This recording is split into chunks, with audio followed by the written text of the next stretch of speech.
safe did I feel as a tourist in Brazil? The honest answer is that I felt a lot safer than I was expecting to feel. Now, you should bear in mind that going to Brazil is no different than going somewhere like London or any other city in the UK. You have to take some responsibility for your own safety and do things that make sense.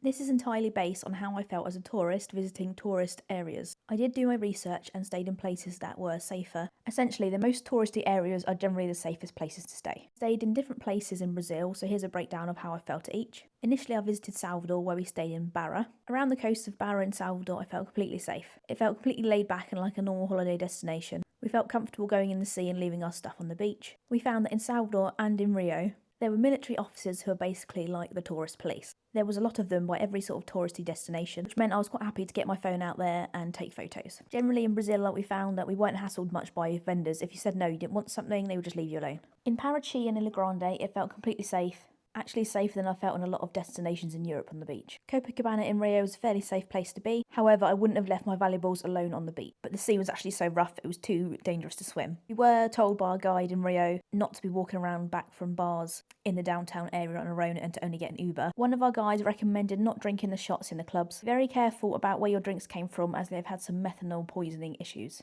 Overall, I'd say if you're sensible in Brazil, there is nothing to worry about. But you do have to be sensible just like you're going anywhere else. I'll share some of our tips for how we kept safe and recommendations that we also had to keep safe on another video, so please do follow me if you